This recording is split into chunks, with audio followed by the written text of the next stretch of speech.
here, and I'm very pleased to have James Boreham from Juro on the show today. He's going to be telling us the exciting things that they're doing over there with the team and how they're bringing contract collaboration to the next level. James is setting up sales with Juro, so I'm pleased to have you on the show. Welcome, James. Yeah, very good to be here. Thank you very much for your time, and thanks, Lucas. Awesome. So tell us about the company a little bit in your own words. What is it all about? Yeah, so Juro's been around since 2016. The premise of the business is to improve contract collaboration. We don't want contracts to just be these static files that only lawyers use and communicate around. We want to make contracts, available in a centralized live environment for everyone to work with and utilize. And really sort of the origins of the company come from when our co-founder, or one of our co-founders, Richard, was, as a lawyer, ex-Freshfields lawyer, doing his MBA, met Pavel, who's sort of our product guru, and founded this business and spotted this opportunity in the market for something that, is really intuitive, easy to use if you're a lawyer or if you're not a lawyer, and really takes out some of the headaches around contract collaboration and workflows. So, our clients, just to touch on that quickly, very much focused on sort of growing businesses where they have, challenges around a relatively static legal headcount, but very rapidly growing commercial teams. So it's really about enabling commercial teams through a really sort of collaborative workflow. So that's a bit on us. I see. Makes a lot of sense. Maybe so that everybody who's listening in can get a bit of a better understanding about the company. Maybe I would ask you a couple of, interesting facts about the company. Maybe tell us something maybe interesting or unique about the company. How many clients do you have, or how many visitors, or any prizes that you won, anything sort of that would, give us an idea about Juro a little bit. Yeah, so there are a few things that spring to mind when we mention these things. So firstly, as a company, I think we're one of the most recent, and there are many backed companies backed by Union Square Ventures in Europe. Mm-hmm. I can't remember the exact numbers, but I think we're one of the very few that have been backed by that sort of New York VC. So that's a very exciting sort of thing for us. And then we raised our Series A in January to help drive our growth, led by that investor.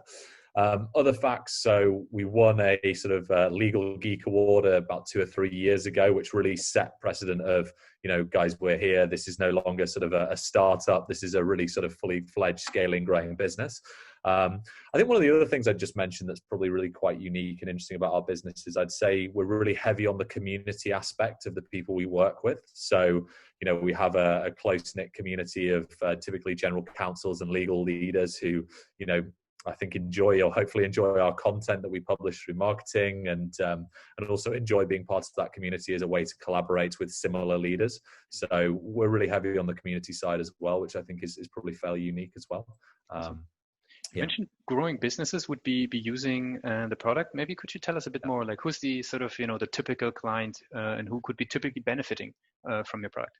Yeah, absolutely. I think we do firstly have a really wide group of clients. So there's some really interesting, it's someone like a Reach PLC, someone who's like a really traditional, business on the publishing side, right through to, a variety of others in healthcare and things like that. There isn't like a one typical type of Juro user, because so many people work with contracts that can benefit from contract collaboration. Mm-hmm. That being said, if we were to sort of streamline it and focus it to one particular area, and where we see, quite a lot of our customer base coming from, it is from companies probably ranging from Series B stage through to maybe Series E, and they are, these kind of businesses that are rapidly scaling, taking on a huge amount of new business and new business growth and all the contracts involved with working on that, but with a really, comparatively static legal function to support there. So gotcha. Yeah, that's probably a typical profile of customer. So some examples, like Deliveroo is a customer of ours, one of the fastest growing companies in Europe. We work with a lot of other businesses as well, like a Trussell, or there's like loads in our sort of client sphere, and you can check the list on our site of customers. But I think we're up over 500 customers at this stage. So. Interesting. What would you say for these types of customers is sort of the top client acquisition channel? Like, how do those types of businesses, learn about Juro, come to the page, and then sign up? That's a great question. I think we're quite creative in the way that we market to businesses. So I think our marketing team do a good job of attracting attention. And I think the way that we do that is by offering really valid and relevant content that the market is actually, crying out for. It's less about, here's our product, here's how you can benefit. It's much more about, here's a challenge that we've noticed in the industry, here's how we think you can address it, or here is how other leaders in the industry are addressing it, and sharing ideas. So it's really about value and valuable content that doesn't really have an agenda around it, but it attracts attention. So that's one sort of way that we do it. We obviously outreach as well to customers. So we have a sales team that are sort of regularly speaking and talking to customers and sort of prospecting and things like that as well. We actually have a nice stream as well of customers at this stage where, we're getting referrals. So we often ask clients the question of, I know you'll have a network within the legal space or within, these types of companies. Is there anyone else that that could benefit from a technology like Juro? And people are only too happy usually to sort of recommend us as well. So yeah, they're the main channels. Very good. You mentioned a little bit that there's content on the website that people are finding to be useful. In general, like what role would you say does the website play for client acquisition? Yeah, I would say it plays a pretty central role, to be honest with you. I think if anyone, like if I take the example in my own life, if anyone asks me about a company or like that I haven't heard of, I'll just instantly Google them and look at their website. That's the straightforward sort of route to understanding more about something that you might not have heard of. So I think it plays a central role, to be honest with you. We have some really nice ideas on there as well. So like a novel idea that we're doing at the moment is we have a way that clients on the website can do a contract health check. So they can almost look at, how under their current processes are they doing versus, other clients that we work with. We give them sort of a score. We offer some suggestions about how they can improve the way they're managing and handling contracts. And that's sort of like just a nice, like innovative way of engaging with prospects through the website. Very good. If you think about the website, right, what would you say is the major strength of the website? If you think about, for example, either the ability to convert visitors that come and win them as clients, or the quality of the leads that it's sort of producing for the sales team, or is it more the user experience side of things? Like, where would you see sort of the major strength of the page? Yeah. I think our content is very original. So there's a lot of like valuable content available on the website, and I think our messaging is typically really quite clear, and people know the brand, and we've built sort of a real brand out of it.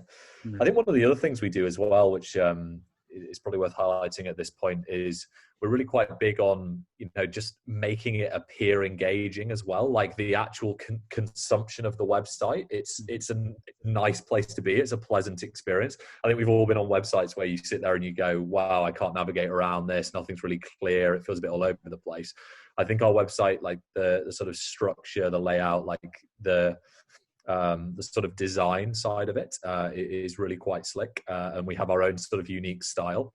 One of our values as an organization is to be more human, and I think our website is a really human, sort of honest and transparent view of what we're up to. So I think there's some of the engaging aspects of it. Gotcha. Maybe one last question on the website. Now I kind of have to ask it, right? What would you say, where is room for improvement? Because I'm on the page here right now, I'm seeing like a lot of nice little animations, supporting my way through the page. I'm wondering, where do you see room for improvement without obviously starting a war with marketing now? Yeah, good question. I think honestly, it's just about making the messaging as clear as possible. So I think there is still a lot of content on our website, and I think that is really valuable content, but I think the most important thing when you go to a website is that everything is just as clear as it humanly can be. Like everything is very concise, everything is to the point. There are, an absence of buzzwords. Like it's just easy and legible. And it's very clear what it's designed to do and how you get value from it. So I think we can continue to build on what we've done there. So that would be my thought. Very good. Okay, so now coming back to your product, right? For everybody who's listening in, what would you say is sort of the main competitive advantage, or sort of the, where you're really the strength of your product? Yeah. Contracts in Juro are fully in browser, so they are completely live. Everyone's talking about the same version of that agreement. So, people have used, for example, Word for many years. Now you'll see some innovative companies now using things like Google Docs, where you have like live collaboration, but typically internally. And then you have to create a version that you send over Word or something like that for external purposes. Everything in Juro is in one place. Everyone can sort of, who should have access to it, can access it and collaborate around that. So I think it's quite a unique experience in terms of how you actually get contracts agreed. And the benefits of having that is you can get them agreed much more quickly. There's a full audit trail. The sort of metadata behind the contracts is intrinsically captured within the platform. So there are a huge wealth of benefits of keeping everything in one place and having a streamlined workflow to that. Mm-hmm. So that would definitely be one thing. I think it comes back to, similar to our website, we try and make sure that it's easy to digest, easy to adopt, easy to pick up. I think a lot of tooling in the contract space is kind of legacy tooling. It's been around 10, 15, 20 years, and it's not very pleasant to use. So I think we're a real breath of fresh air versus, a lot of these systems out there that are peers of ours or like operate in contracts generally. So I'd say usability and that adoption point is big as well. And just to touch on that as well, I think, when we're setting up clients, we're really focused on time to value. So like, how quickly can we get you value from using Juro? And we're aggressively targeting, certainly within 30 days, but sort of our aggressive target on this is within 14 days. So, that again plays into this point around, ease of adoption, like quality of training, like making sure we get you up and running quickly and that you know what you're doing and it's intuitive. Very good. Since you're from the sales side, right? How would be the sales and the marketing team structured? Like, how do they work together at the moment? Yeah. So at the moment we have a 4-person marketing team and we have a 5-person sales team. I'll start with the sales team because obviously it's my team and I can just sort of go through what we've got there. So we've got 2 account executives and 2 BDRs. And the BDRs will focus primarily on outreach and early qualification of prospects. They'll also, deal with some of the inbound traction we're getting as well. And then on the account executive side, largely their focus is more from post-qualification through to, signing up as a customer and some of the stages even slightly after that as well in the handover process. In terms of marketing, we have that split out in terms of like growth marketeers and also content and things like that. So we have a really, really good sort of content team and a team that's really centrally focused on growth as well. So yeah, we work very closely, no doubt. Like we're really, really closely aligned. It's very important. I think, one of the great things coming into the Juro business is the strength of the brand. And that's been built up by sort of years of really high quality value adding marketing. So yeah, long may that continue. And we're always trying to think of, little ideas and little unique ideas that can drive traction. So yeah, we're very closely aligned between the functions. And how do you think about lead qualification, right? How is a lead handled over from marketing to your team? And like, what are the key, how do you look at that process and what are the key criteria? Yeah, we have different kind of quality gates for this. So we have like an MQL stage. We actually have an SQL, so sales qualified lead, marketing qualified lead, and actually a sales accepted opportunity stage as well. So we're quite heavy on this, I would say, on qualification because we want to be spending our time in front of the right clients that we can solve their problems for. We don't want to sign deals where we can't, provide what the client would want or what we would want to provide as well. So we're looking for the best fits there. The MQL process is typically more looking at kind of the information that maybe the prospects provided through the website, but also looking and researching the business as well. So, simple things that you can find like and readily available. So, the number of people in the legal team, the number of people in the sales team, like how fast they're growing, when was their last round of funding, who am I actually speaking to, these type of aspects. And then sort of looking at running a discovery call or an intro call to basically align and just kind of understand what the client's pain points are. And generally we use a framework called MEDPIC or MEDIC as it's sort of more commonly known as in a shorter way. And we use that for qualification throughout deal cycles, more on the sales side. So that's a bit about our process on qualification. Gotcha. And when you look at the qualification process, like where do you, I mean, also from your experience, like where do you see where can teams improve, right? Because obviously it's a sort of a long process you have to push, or, a lead gets through. Where do you see room generically for improvement in the qualification flow? Yeah. I think there are a few interesting angles on this. So one is it's good to try and make qualification criteria as objective as possible. So everyone's sort of talking about the same thing. That's actually quite hard, particularly, going down into, some of the aspects of MedPIC or whatever qualification criteria you're using. It becomes a little bit subjective, but trying to make it as objective as possible is one key sort of strength if you can do that. Other aspects that are very important, I would say making sure that questioning is really effective around two main areas. One is problem solution fit. So, do I really understand each of the sort of intricacies of what the customer or what the prospect is doing in their current process, and how we would provide a solution for each of those layers. And then from there as well, also knowing about kind of the profile of the deal as well. So understanding about, who is the final decision maker, who's going to sign the contract, who's the budget owner, what does the typical buying process look like for the client. So one common mistake I see all the time is let's try and use our standard way of selling for every customer. Well, every customer buys differently. So you should be able to sort of tweak and adjust and fine tune how you sell based on, how a customer will go through that decision process, for example. So very cool. Very good. Some aspect. Cool. Yeah. Since we're slowly coming to an end of the interview already, I would just like to ask a couple of questions about you personally, being a sales leader in the company. Sure. Maybe first thing is, what type of content do you consume? Like, how do you educate yourself? Like, what's your go-to place to be sort of up to date with the latest sales practices and ideas?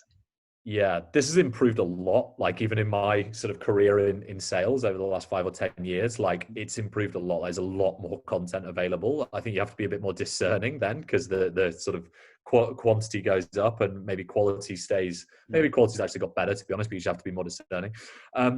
I think there are some great podcasts out there, like really, really great podcasts. And it's not necessarily a sales podcast per se, but I really like How I Built This. Like it's an incredible podcast about, how big software companies have grown out. And yeah, just listening to some of those stories is really, really interesting and engaging. So I like that a lot.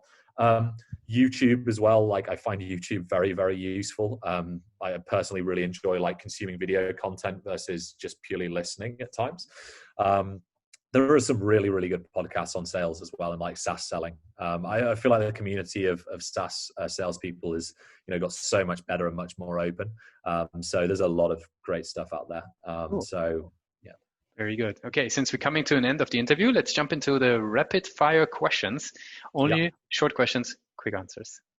Sure. Very good. So what's the last book you read?